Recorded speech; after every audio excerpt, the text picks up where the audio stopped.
In the world of venture capital, those with power don't just own the money, they own the doors to every startup dream. They decide who gets in and who stays out, often based on bloodlines rather than brilliance. But when one door was slammed in my face through dirty nepotism, I didn't just knock again. I demolished it with the one thing they never saw coming: my pitch deck. This is how I turned their rigged game into my greatest victory.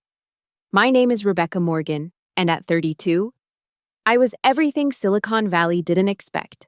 A woman from suburban Missouri with calloused hands from fixing farm equipment as a kid, now living in a cramped studio apartment in East Austin. No Ivy League pedigree, no trust fund, no uncle who went to Stanford with some venture capitalist. Just me, my laptop, and a dream that kept me awake most nights. 6 months ago, I'd walked away from a 6-figure salary as a senior product engineer at Dell. My parents thought I'd lost my mind.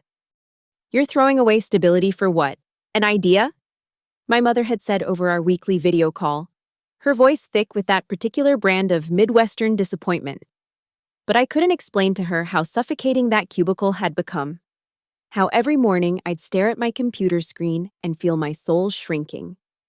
The idea had come to me during a visit home when I watched my diabetic neighbor, Mrs. Chen, no relation, just coincidence, struggle to get to her doctor's appointment 40 miles away. Rural healthcare was broken. Not sexy broken like the problems Silicon Valley usually chased, but real-world, people-dying broken. My startup, Care Connect, would create a network of mobile health units staffed by nurse practitioners, connected through an app that could predict and respond to community health needs using AI. Austin was supposed to be different from the Valley. Keep Austin weird, they said. But the venture capital world was the same everywhere. A boys' club where the weird they celebrated came with the right zip code and the right last name. I spent my days in the Bennu Coffee on East MLK, nursing a single coffee for hours, surrounded by other dreamers tapping away at their laptops. At night, I'd go home to my studio, eat ramen or a peanut butter sandwich, and code until my eyes burned. My savings were hemorrhaging. $3,000 left in my account. Maybe 4 months of runway if I stopped buying anything besides the absolute essentials. My college friends posted photos from their vacations to Cabo, their new Tesla purchases, their engagement rings that cost more than I'd made in the last year. I'd hidden their feeds, unable to stomach the reminder of the life I'd walked away from. But I believed. God, how I believed. Every pitch deck iteration, every line of code, every customer interview with rural clinics and small-town doctors filled me with purpose. I wasn't building another food delivery app or social media platform. This could actually matter. This could save lives. "You need to think bigger," a mentor had told me at a startup meetup. His breath sour with IPA. VCs don't fund small ideas. "Serving 30 million Americans in healthcare deserts isn't big enough," I'd shot back. He'd laughed, not unkindly. "It's not about the number of people. It's about the story. You need to make them see the billion-dollar vision." So I refined my pitch. Practiced in the mirror until I could recite it in my sleep. I cold emailed every fund. Applied to every accelerator. Attended every networking event where I stood out like a sunflower in a field of black hoodies and allbirds. The rejections piled up. Too early. Not scalable enough. Have you considered pivoting to urban markets? Each no carved away a piece of my confidence, but also hardened what remained. I started to understand that being an outsider wasn't just about geography or education. It was about refusing to play the game by their rules. Then Hamilton Venture Partners responded to my email, one of the most prestigious funds in New York, known for their healthcare portfolio. They wanted to see my pitch. I remember standing in my bathroom that morning, staring at my reflection. My roots were showing. I couldn't afford to keep up with hair appointments. My best blazer had a small coffee stain I hoped no one would notice. But my eyes were on fire with determination. "You're going to show them," I whispered to my reflection. "You're going to show them that a nobody from Missouri can build something extraordinary." I had no idea that the game was already rigged, that my pitch was just a formality in someone else's coronation. But maybe that naivety was a gift. Because if I'd known what was waiting for me in that Manhattan conference room, I might never have gotten on that plane. Hamilton Venture Partners occupied the entire 42nd floor of a glass tower in Midtown Manhattan. Everything about it screamed power, from the marble reception desk to the abstract art that probably cost more than my parents' house. I sat in the waiting area, my palms sweating despite the aggressive air conditioning, watching other founders come and go. They all looked like they belonged here, with their designer sneakers and casual confidence. Rebecca Morgan, a sleek assistant in a dress that whispered money, appeared. "They're ready for you in the Atlas Room."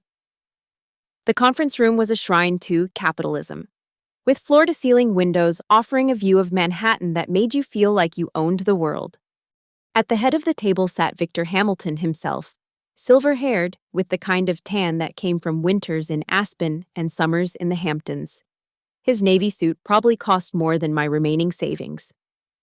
"Rebecca," he said, not standing, barely looking up from his phone. "We've reviewed your deck. Interesting concept." Interesting. In VC speak, that was barely a step above dismissal. 4 other partners flanked him, all variations on the same theme: white, male, expressionless. But there was someone else, a young woman at the far end, texting furiously. She looked about 25, with perfectly blown-out blonde hair and a Cartier watch that caught the light. "This is Madison," Victor said, a note of pride creeping into his voice. "She's observing today, learning the family business." Madison looked up briefly, her eyes sliding over me like I was furniture, then returned to her phone. I launched into my pitch, pouring every ounce of passion into those 15 minutes. I showed them the data: 30 million Americans in rural areas with limited healthcare access. The pilot program results from 3 Texas counties. The letters from doctors begging for our service. My hands moved across the slides with practiced precision, my voice steady despite the growing chill in the room. Victor interrupted halfway through. "The rural market is limited. Have you considered urban applications?" "The urban market is saturated," I responded. "Our differentiator is—" "Madison actually has been working on something similar." He cut me off, gesturing to the blonde. "Haven't you, sweetheart?" Madison finally put down her phone. "Yeah, it's called HealthLink. We're focusing on premium urban markets first, then maybe expanding to underserved areas. As a CSR initiative or whatever." My stomach dropped. CSR, corporate social responsibility. She was talking about rural healthcare like it was a tax write-off. "Madison just graduated from Wharton," Victor continued. "Top of her MBA class. We're very excited about her vision." I saw it then, clear as the Manhattan skyline behind them. This wasn't a pitch meeting, this was a show, and I was the opening act for the main event. Madison wasn't just observing, she was the predetermined winner of a race I didn't know I'd already lost. "Your approach is interesting," one of the other partners said, his tone suggesting it was anything but. "But HealthLink has a more scalable model. Urban first makes sense for returns." Returns built on what? I couldn't help myself. What's Madison's experience in healthcare? Has she ever seen a rural clinic? Talked to a patient who drives 3 hours for dialysis? The room went arctic. Madison laughed, a tinkling sound like breaking champagne flutes. "I don't need to live in a trailer park to understand market dynamics. That's what we have data for." "Madison," Victor warned softly, but his eyes were amused. "What? I'm just saying what everyone's thinking. Rural markets are charity work. We're running a business here." I looked around the room. Not one person would meet my eyes. They all knew. This meeting was a checkbox, something they could point to later and say, "Look, we gave everyone a fair shot." Victor stood, signaling the end. "Thank you for coming, Rebecca. We'll be in touch."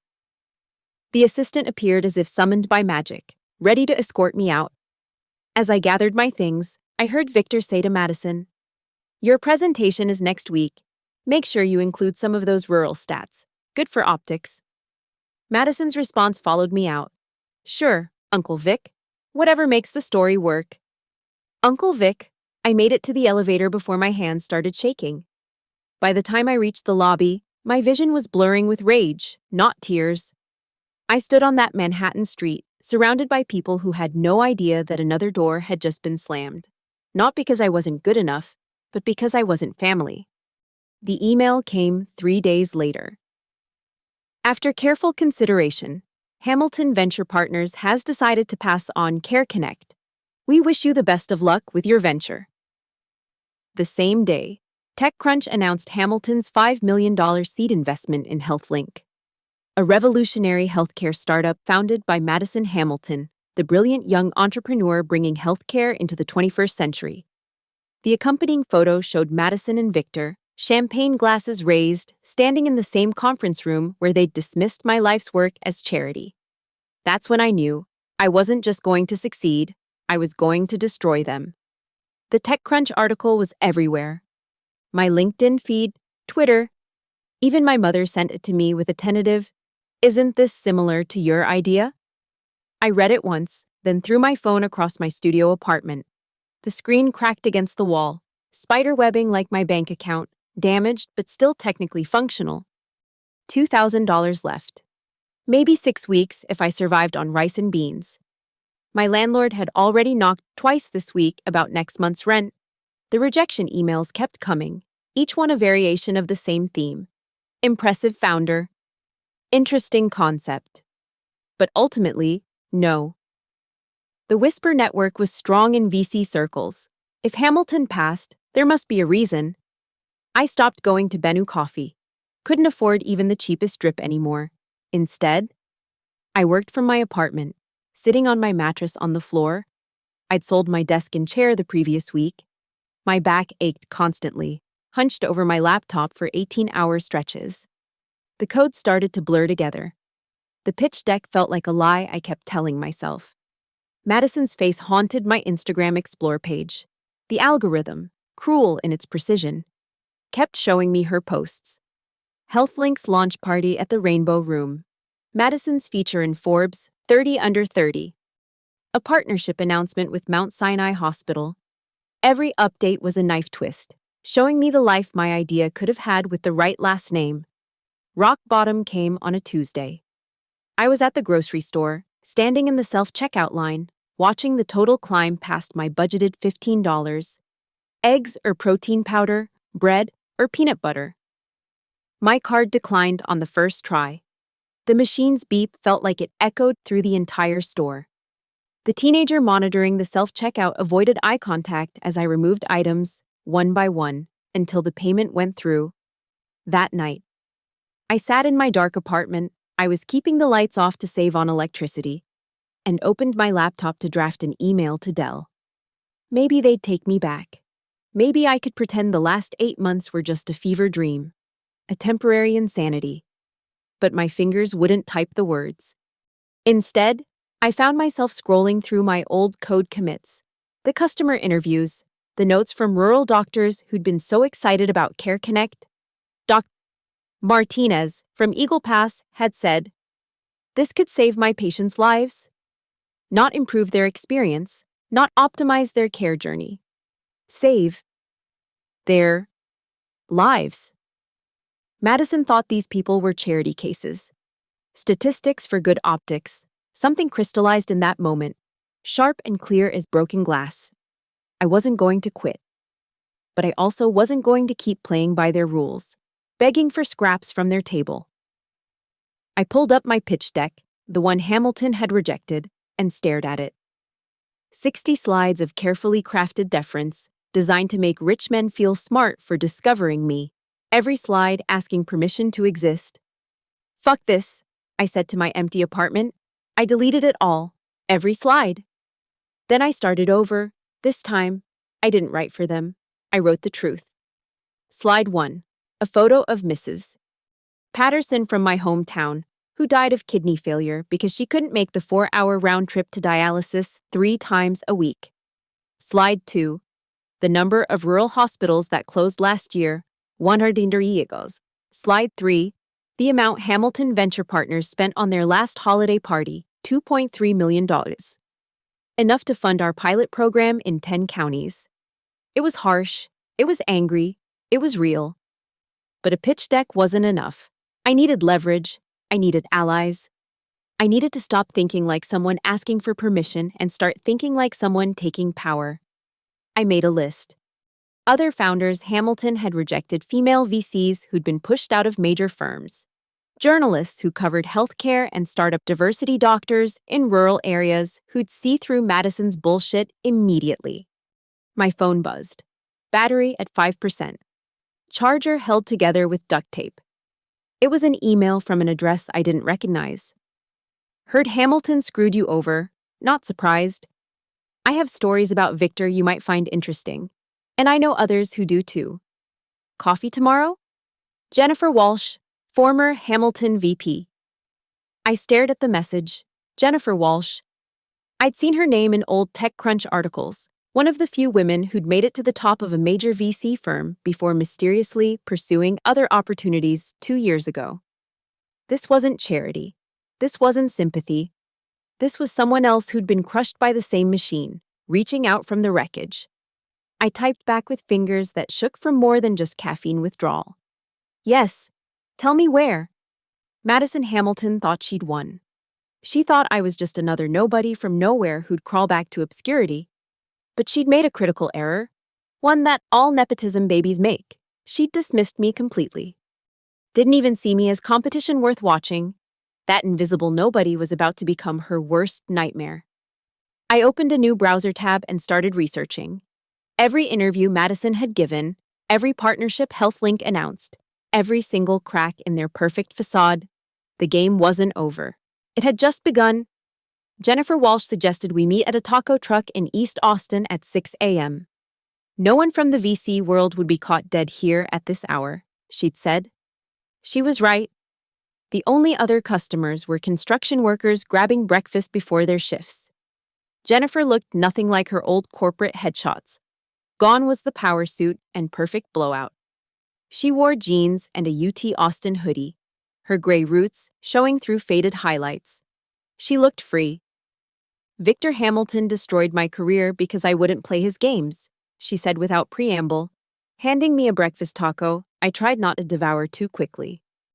But losing that career was the best thing that happened to me. Now I help fund the people he'd never let through the door. She introduced me to an underground network I never knew existed.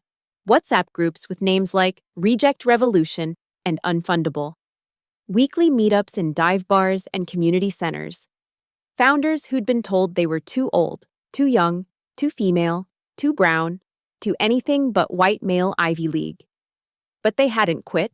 They'd just gotten creative. Traditional VC is a dinosaur, said Marcus, a Black founder from Houston building agriculture tech. We're the meteor. The group operated on different principles.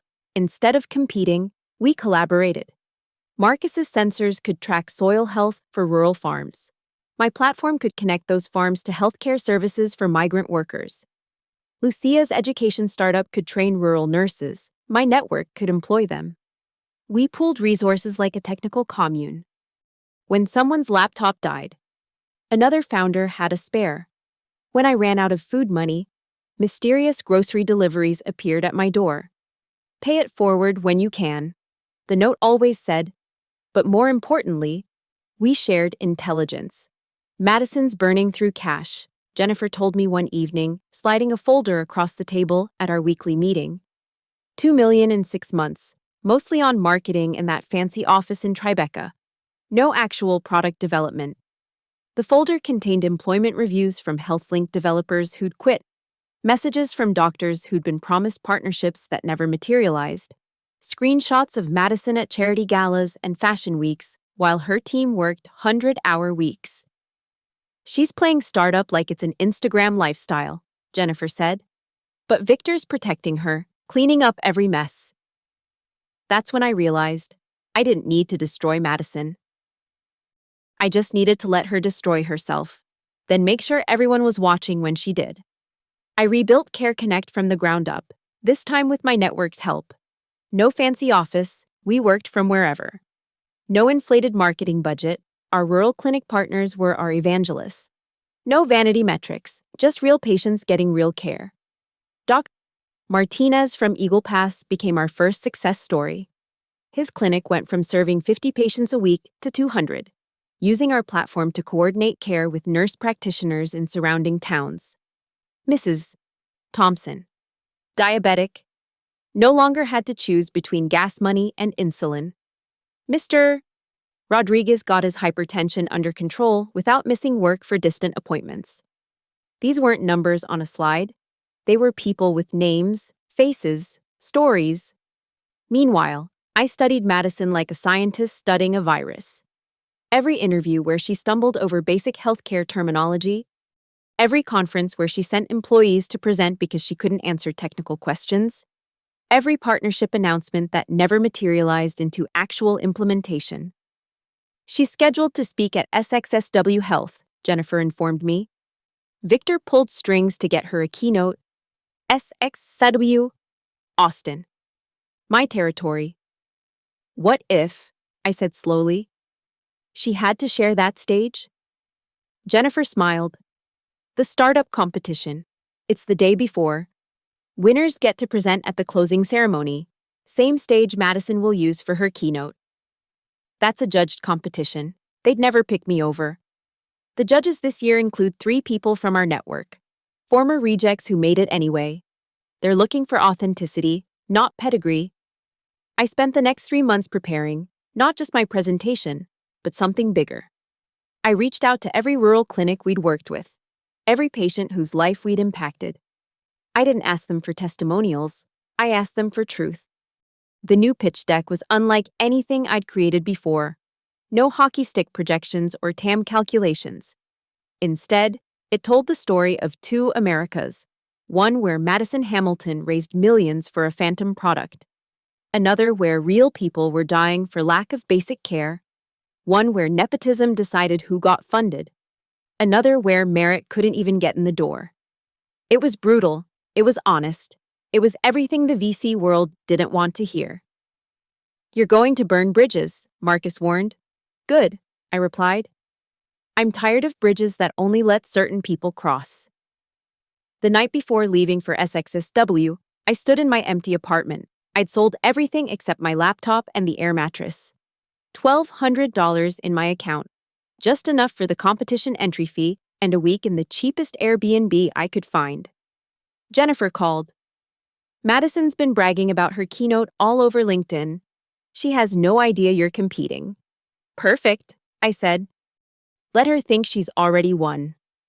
I looked at my laptop screen, at the final slide of my presentation. It was a photo from our first rural health fair. Hundreds of people lined up at dawn for basic care they couldn't otherwise afford. At the bottom, one line. This is what actually changing the world looks like. Madison Hamilton was about to learn the difference between playing startup and building something real, and this time, everyone would be watching. The first crack in Madison's facade appeared 2 weeks before SXSW. A developer from HealthLink, someone named David Park, posted a Twitter thread that went viral overnight. After 8 months at HealthLink, I've seen exactly 0 lines of production code deployed. What we do have, a $50K month Tribeca office, a full-time social media team, and a CEO who asked me what API stands for. I'm done being window dressing for a vanity project.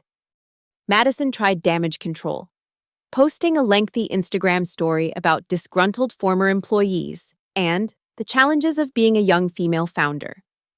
But the thread had opened a floodgate. More employees came forward, anonymously at first, then openly. The stories were damning. Fake product demos, inflated user numbers, partnership announcements for deals that never existed. Jennifer and I watched from her apartment as tech Twitter exploded. Don't engage, she warned when I reached for my phone. Let it build. But I wasn't planning to tweet. I was executing phase 2. I'd spent weeks cultivating relationships with healthcare journalists, particularly those who covered rural health issues. Not the tech reporters who regurgitated press releases, but the ones who actually understood the industry. I sent them a simple package, side-by-side comparisons of HealthLink's claims versus reality, along with our actual metrics from Care Connect, HealthLink claimed 10,000 users. The App Store showed 347 downloads. HealthLink announced partnerships with 5 hospital systems. Public records showed no signed contracts. HealthLink promised to serve underserved communities. Their only pilot program was in Manhattan's Upper East Side. Meanwhile, CareConnect had 2,000 active users across rural Texas, documented partnerships with 17 clinics, and had facilitated over 5,000 patient visits. Sarah Chen from Healthcare Dive was the first to bite.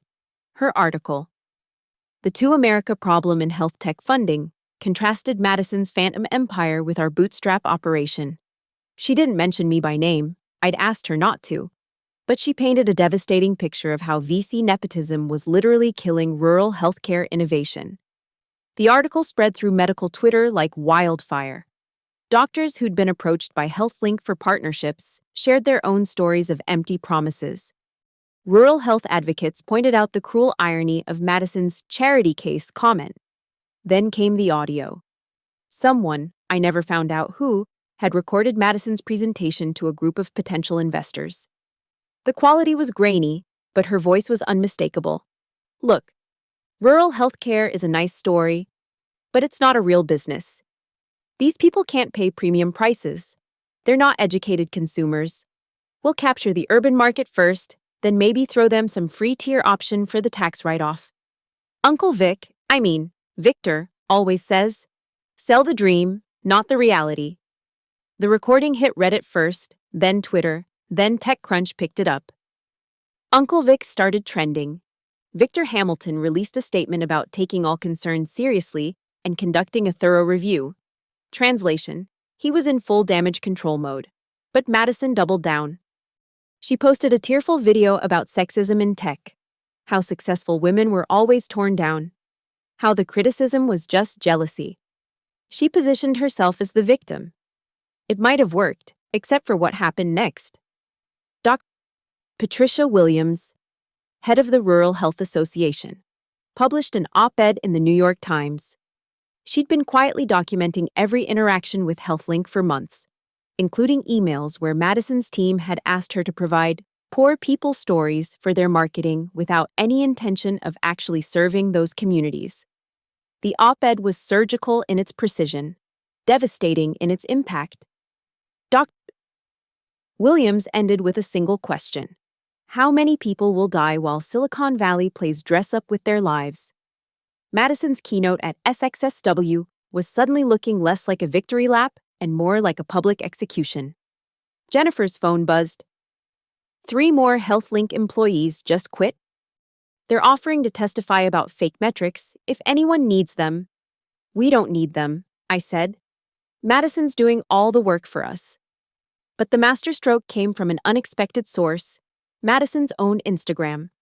She'd posted photos from a strategy session in the Hamptons, champagne and lobster rolls visible in the background.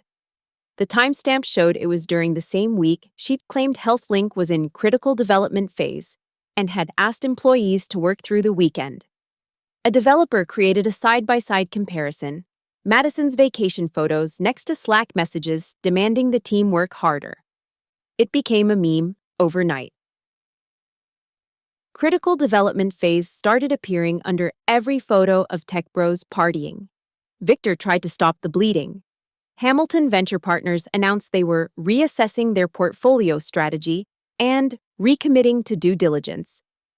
But the damage was spreading. Other journalists started investigating Hamilton's portfolio companies. How many other Madisons were there? How many qualified founders had been passed over for someone's nephew, daughter, golf buddy's kid? The night before SXSW, I sat in my Austin Airbnb, watching the tech world eat itself alive. My phone had been buzzing nonstop, journalists wanting quotes, VCs suddenly interested in CareConnect, other founders sharing their own Hamilton horror stories. I ignored them all. Tomorrow, I would stand on that stage and present CareConnect, not as an attack on Madison or Hamilton, but as proof of what was possible when you actually gave a damn about the problem you were solving. Madison would give her keynote the next day. To whatever audience still showed up, the contrast would speak for itself. Jennifer texted me. Madison's team is in full panic mode. They're trying to get the keynote moved or canceled. Let her speak, I replied. The truth needs witnesses. I pulled up my presentation one more time. No mention of Hamilton, Madison, or HealthLink. Just slide after slide of real impact, real patience, real change. The work spoke for itself. That's what they never understood. You can't fake caring. You can't nepotism your way into authentic impact. And you definitely can't Instagram your way out of the truth. Tomorrow, Austin would see both stories side by side. The choice would be theirs. The Austin Convention Center was electric with nervous energy. 5 finalists for the startup competition. And I was the only one without a team flanking me. The others had their co-founders, their developers, their marketing people. I had my laptop and a borrowed blazer from Jennifer that almost fit. Rebecca Morgan, Care Connect, you're up in 5. The stage manager called. My hands weren't shaking anymore. They'd moved past that to an eerie steadiness, the kind that comes when you have nothing left to lose. The auditorium was packed, standing room only. Word had spread about the HealthLink scandal, and everyone wanted to see if Madison's competitor would take shots. Tech reporters lined the back wall, cameras ready. I walked onto that stage like I was walking into my living room. No pretense, no performance. 2 years ago, Mrs. Eleanor Jackson died in Brewster County, Texas, I began, her photo filling the screen behind me. Not from her diabetes. From distance. 43 miles from the nearest endocrinologist. She made that drive twice before her car broke down. She never made it the 3rd time. No slides about market size. No hockey stick projections. Just faces and names. This is Tom Rodriguez, diagnosed with early-stage kidney disease, caught in time because our nurse practitioner reached him through Care Connect before it progressed. This is Sarah Mitchell. Postpartum depression, treated via our platform when she couldn't leave her newborn to drive 2 hours to the nearest psychiatrist. I clicked through slide after slide of actual patients, actual outcomes. The room was silent except for the sound of fingers on phone screens. Reporters live tweeting every word. We've been operational for 4 months with 0 marketing budget, 2,000 active users, 17 clinic partnerships, 5,000 patient visits facilitated. We did this with less money than most startups spend on their launch parties. I paused, letting that sink in. Everyone asked me about our competitive advantage. It's simple. We give a shit. A ripple went through the audience. You weren't supposed to curse at these things. You weren't supposed to be angry. While Silicon Valley debates unit economics, people are dying. While VCs pattern match their way to the next unicorn. Entire communities lack basic healthcare. We don't need another meditation app. We don't need blockchain for your refrigerator. We need solutions for real problems affecting real people. The final slide appeared, a heat map of Texas, showing healthcare deserts in deep red, slowly filling with green dots wherever Care Connect operated. This isn't disruption, it's giving a damn. And if you're tired of pitch decks full of lies and products that don't exist, if you're sick of nepotism dressed up as meritocracy, if you actually want to invest in changing the world instead of just talking about it, we're ready to work. I closed my laptop and walked off stage to deafening silence. Then someone started clapping, then another, then the entire auditorium erupted. But I was already in the bathroom, throwing up from nerves. When I finally emerged, Jennifer was waiting with a crowd of people behind her. 3 VCs want to talk to you right now, she said. Real ones, not Hamilton types. After Madison's keynote tomorrow, I said, let them see both options. Madison's keynote was scheduled for 2 p.m. the next day. By 1:30, half the seats were empty. Those who showed up came for the spectacle, phones ready to capture what everyone knew would be a disaster. Madison walked out in a designer dress and heels that clicked too loudly on the stage. Her presentation deck was beautiful, gorgeous graphics, animated transitions, the kind of polish money could buy. But her voice shook. Her hands trembled. She'd seen the empty seats. HealthLink is revolutionizing healthcare access, she began, but the words sounded hollow even to her. Someone in the audience pulled up David Park's Twitter thread on their laptop, the screen visible to those nearby. Whispers started spreading. Madison tried to soldier through, talking about partnerships that everyone now knew were fake, user numbers that had been debunked, a vision that was just Instagram stories and lies. Then someone stood up and left, then another, then entire rows. By the time Madison reached her final slide, a photo of herself ringing the opening bell at NYSE. Obviously photoshopped, she was speaking to a quarter-full room. The moderator took the stage for Q&A. One hand went up, a reporter from Bloomberg. Madison, can you respond to allegations that HealthLink has no actual product and that your uncle, Victor Hamilton, falsified due diligence? Madison's mic dropped. The feedback shriek that followed seemed to echo forever. She ran off stage. That afternoon, Hamilton Venture Partners announced they were restructuring their portfolio and that Madison Hamilton was pursuing other opportunities. The announcement came just as I was signing my first real term sheet, $2.5 million from a coalition of investors Jennifer had assembled, all former outsiders who'd made it anyway. But the real victory came later that evening. My phone buzzed with a text from an unknown number. "This is David Park. I'm starting over, building something real this time. Would love your advice. Not another Madison, I promise." Then another. "Rebecca, I'm a developer who wasted a year at HealthLink. Can I interview for Care Connect?" And another. "I'm a rural doctor in Montana. Saw your presentation online. How do we get Care Connect here?" By midnight, I had over 100 messages from people who wanted to build something real. Not for the IPO, not for the TechCrunch headline, but for the Mrs. Jacksons who deserved better. I sat in my Airbnb, eating takeout tacos, reading every message. Each one was proof that Madison and Victor hadn't just lost. Their entire model had been exposed as the empty theater it always was. The pitch deck had won. But more importantly, the truth had won. The Wall Street Journal headline read, "Hamilton Venture Partners under SEC investigation for fraudulent portfolio claims." I read it while standing in our new office, not fancy, just a converted warehouse in East Austin we shared with 3 other startups. My team of 12 was heads down, building actual features for actual users. No one had time to celebrate the Hamilton implosion. We had work to do. But the universe wasn't done with Victor Hamilton. The SEC investigation had started with HealthLink, but it spread like cancer through Hamilton's entire portfolio.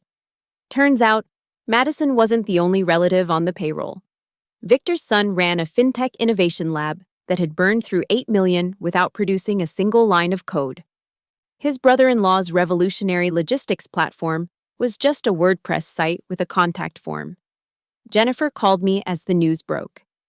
They found emails, Victor explicitly instructing his team to falsify due diligence documents. He's looking at federal charges. I should have felt vindicated. Instead, I felt exhausted. "We need to talk about your congressional testimony," Jennifer continued. Right. In the chaos of building Care Connect, I'd almost forgotten. The House Committee on Small Business wanted me to testify about barriers to entry in venture capital. My SXSW presentation had caught their attention. "They want you next Tuesday." Madison was supposed to testify too, about supporting young entrepreneurs. But obviously that's not happening now. Madison, I hadn't thought about her in weeks. After her keynote disaster, she'd disappeared from social media entirely. Someone said she was working at her mother's interior design firm in Connecticut, as far from Silicon Valley as she could get. Tuesday came fast. I sat in a congressional hearing room, staring at representatives who looked at me like I was either a hero or a threat to the natural order. Maybe both. "Ms. Morgan," the committee chair began. "Your story has sparked a national conversation about access to capital. Can you tell us what really happened with Hamilton Venture Partners?" I took a breath. The room was full of reporters, cameras, other founders who'd been shut out of the old boys club. What happened to me wasn't unique. It was Tuesday. Any given Tuesday in Silicon Valley. where zip codes matter more than solutions and last names matter more than impact. Victor Hamilton didn't just steal my shot at funding. He stole healthcare from thousands of rural Americans who could have been served by now. I laid it all out. The stats on founder diversity, or lack thereof, the billions flowing to connected incompetence while proven operators couldn't get a meeting, the human cost of nepotism in sectors like healthcare, education, infrastructure. Madison Hamilton raised $5 million with nothing but a last name and a PowerPoint. Meanwhile, Dr. Kesha Washington, who's built 3 profitable health tech companies, can't get a call back because she doesn't golf at the right clubs. The representatives took notes, asked follow-ups, promised action. Whether anything would come of it, who knew? But the testimony went viral. Not Just Tuesday started trending, with thousands of founders sharing their own Hamilton stories. That evening, I was back in Austin reviewing code with my team, when our junior developer pulled me aside. "Rebecca, there's someone here to see you." Victor Hamilton stood in our humble lobby, looking diminished in his expensive suit. No entourage, no power poses, just a broken man holding an envelope. "I won't take much of your time," he said. His voice had lost its commanding tone. "I came to apologize, and to give you this." The envelope contained a check for $5 million. Personal check, not from the fund. "It's what we should have invested, what you deserved." I stared at the check, then handed it back. "I don't want your money, Victor. I never did. I wanted a fair shot." His face crumpled. "Madison. She's destroyed. She knows what she did, what I made her into, the investigation, the charges. I deserve all of it, but she was just a kid following my playbook." "She was 25 with an MBA from Wharton," I reminded him. "Old enough to know better." "You're right." He turned to leave, then stopped. "Your company, Care Connect, it's going to save lives. Real lives, not metrics on a slide. I spent 30 years in this business and never built anything that mattered. You did it in 6 months with nothing." He left the check on our receptionist's desk and walked out. I stood there for a long moment, then picked up the check. We could use it. Not for fancy offices or launch parties, but for reaching more rural communities, hiring more nurse practitioners, saving more lives. I deposited it the next day with a note in the memo line, "For Mrs. Eleanor Jackson." A month later, the SEC announced Victor Hamilton was banned from trading and faced 5 years in federal prison. Hamilton Venture Partners dissolved. Hundreds of millions in committed capital had to find new homes. Many of those millions found their way to funds run by people like Jennifer, who knew what it was like to be locked out. The old guard was crumbling, and something new was being built in its place. But I wasn't watching from the sidelines anymore. I was too busy building. Care Connect had expanded to 5 states. We'd facilitated 50,000 patient visits. Mrs. Patterson from my hometown, the woman whose neighbor had died from lack of care, was now one of our most active users, helping other seniors navigate the platform. The revolution wasn't televised. It was coded, one line at a time, by people who gave a damn. And my pitch deck, the one that had been rejected, reconstructed, and finally revealed the truth, sat framed in our office. Not as a trophy, but as a reminder. They tried to bury us with nepotism. They didn't know we were seeds.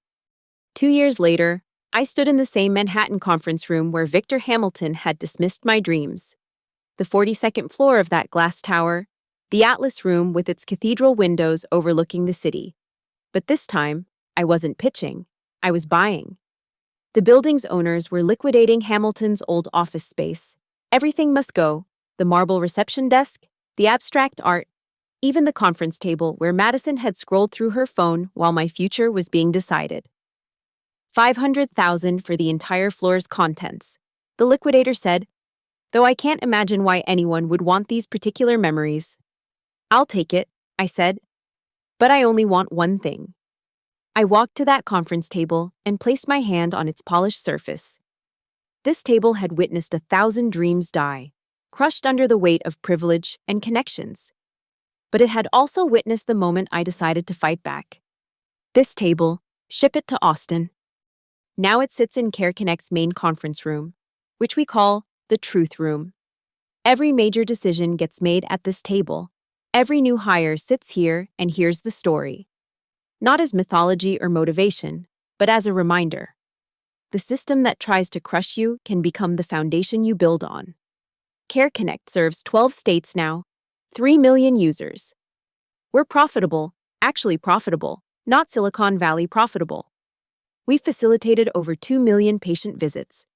Rural hospitals that were closing are now thriving as part of our network. Mrs. Patterson became our oldest community ambassador at 73, teaching other seniors how to use the platform. Madison reached out once, a long email about redemption and second chances. She wanted to volunteer, to prove she'd changed. I wrote back with 2 words: prove it. She started volunteering at a free clinic in Hartford. No Instagram posts, no LinkedIn updates. Just showing up, doing intake forms, learning what healthcare actually meant. A year later, she sent another email. I get it now. I'm sorry. I hired her. Not as a founder or executive, as an entry-level community outreach coordinator, working directly with the rural populations she'd once called charity cases. She drives 4 hours each way to visit clinics in West Texas, sits with patients, listens to their stories. Her reports are the best we get: detailed, empathetic, real. Why? Jennifer asked when she heard. After everything? Because the best revenge isn't destroying someone. It's showing them what they could have been if they'd just given a damn from the start. Victor writes me from federal prison sometimes. His letters are full of revelations about purpose and meaning, the philosophy of a man with nothing but time. I don't write back, but I don't throw them away either. They're reminders of what happens when you mistake power for purpose. Last week, I gave a talk at Stanford's business school. The professor introduced me as the founder who brought down Hamilton Venture Partners. But that wasn't right. I didn't bring down anything. I told the room full of future VCs and founders, I just built something real while they were playing pretend. The truth brought them down. It always does. Eventually. A student raised her hand. What advice would you give to someone facing the same kind of systematic rejection? I thought about those nights in my empty apartment, eating ramen in the dark, the humiliation of my card declining at the grocery store, the rage of watching Madison raise millions for nothing while I couldn't even get a meeting. Build anyway, I said. Build when they ignore you. Build when they insult you. Build when they copy you. Build when they try to bury you. Build because the people you're serving can't wait for the system to become fair. Build because your pitch deck isn't just slides, it's someone's lifeline. After the talk, a young woman approached me. She was from Nebraska, community college degree, had an idea for agricultural supply chain technology. She'd been rejected by 17 VCs in the past month. They all said the same thing, she told me. Great idea, wrong founder. I handed her Jennifer's card. Right founder, wrong room. Try this one instead. She looked at the card like it was made of gold. Maybe it was. That's the thing about breaking down doors with your pitch deck. Once they're broken, they can't keep anyone else out either. The revolution we started wasn't just about one company or one founder. It was about changing who gets to hold the keys. I still live in Austin, still in a modest apartment, though I can afford better now. My old laptop, held together with duct tape, sits on a shelf in my office. The pitch deck that Hamilton rejected is still framed on our wall. But next to it hangs something else, a photo from our latest community health fair. Hundreds of people lined up at dawn, not as statistics or charity cases, but as humans deserving care. Madison took that photo. She finally learned how to see. The game Victor Hamilton played is still being played in conference rooms around the world. Nepotism didn't die with one fund's collapse. But now, when someone gets told their idea is good but their last name is wrong, they know they're not alone. They know there's another way. They know that sometimes the best pitch deck isn't the one that opens doors.